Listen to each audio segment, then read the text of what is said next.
We're putting the status of the South African consumer in the spotlight right now, and to do just that, Andre Snyman, CEO of Consumer Assit, joins me at the desk. Andre, thanks so much for joining us this afternoon. Well, we talk about the economy slowly starting to pick up, inflation sitting back within the South African Reserve Bank's target band as well, interest rates being kept steady at a low level, but still unemployment is sitting sky high. We've got electricity and fuel tariffs being increased as well, and that also weighing on the consumer. So with the pros and cons there, what's the current status of the South African consumer? Well, unfortunately, we don't see a good figure coming through on the consumers of South Africa. If you look at the last figures that we received was 18.7 million active consumers. And from that 18.7 million, only 7 million haven't missed any payments to the credit providers. And that's unfortunately increasing on a monthly and a quarterly basis constantly at this stage. That's increasing, but some of your latest reports have revealed that consumers are making more arrangements to repay their debt. Just how much of an improvement are we seeing in that regard? We saw from the previous quarter to this quarter, we saw an increase from about 87% to 91% or just over that. So that's a small increase of people arranging with the credit providers to repay their debt. And I think that's a good improvement, but that doesn't necessarily mean that it's going better with the consumer. It's actually going worse with the consumer because he can't repay his debt, and now you have to make arrangement with the bank. The concern that we've got is that they still do arrangement on individual contracts and don't look at the holistic approach. So it's better to go to a debt counsellor so that they assist on all your debt and then look from a holistic point of view on that. Are consumers taking that route and going down that route more aggressively as they find themselves deeper and deeper in debt? Unfortunately, a lot of consumers do not approach debt counsellors or the credit providers for assistance. They wait until legal action has been taken by one of the credit providers, and then they want to make arrangements. So very importantly, that the moment that they see they've got a shortfall in their budget, to make that arrangement either then with the credit provider or even then better on a holistic approach with the debt counsellor. Taking a look at the credit providers themselves, I mean, what stance are they adopting at this stage? Because while efforts are being made at repaying debt, they're also sitting in a situation where more consumers are becoming indebted, as you say, and to a large degree, for those who are paying, it leads to a whole lot of restructuring of debt as well, which has grave implications for them. So how are they, reacting to this situation? At first, we saw that the credit providers were fighting the system, unfortunately. I think also from a perspective from the debt counsellors, it was new. It's only industry that started in 2007.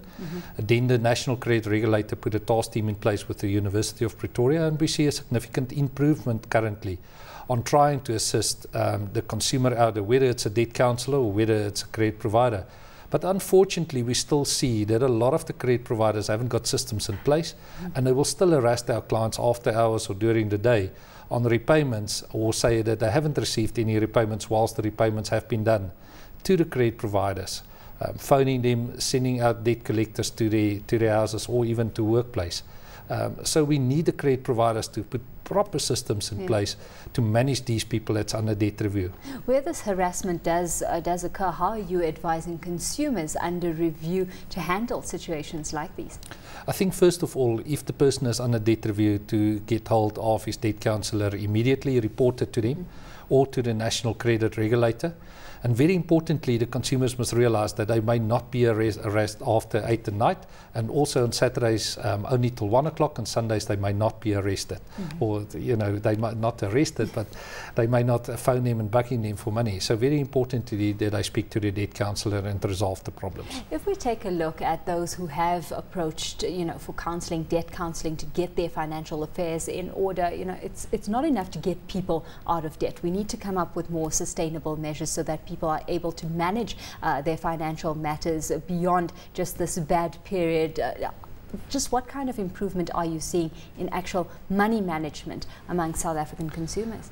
We do see some improvement with people that's under debt review, where the debt counsellor assists them with money management. Unfortunately, if you look at a survey that was done by FinHelp, you will see that 68% of the consumers are not aware of how to manage their money matters. So I think a lot can be done either by the people going for training on how to do a proper budget and manage their finances, but I also think the employer groups. We all know that the employer groups have got wellness programs, and I think it's important that the employers get involved in training the employees and how to manage their money matters, because it's going to have a direct effect on them. Not answering phones, absentees from workplace, and fraud in a business. So that they can also benefit from that if they assist them in the wellness program. Well, what still stand as major obstacles to greater debt counselling success at the moment? I think the largest constraint currently is the courts. First of all, we had debt counselling being new, and then we had the pitfalls that we had in that, and then we had the clarity that helped us a lot to see exactly what we had to do. And now we're sitting with the courts. It's really, we get court dates in Pretoria Court that's at 2 years from here. So we have to resolve how can we get these cases to solve better with the credit providers, so that we at least get a decent payment plan on the table, and then we wait for a court date only to apply.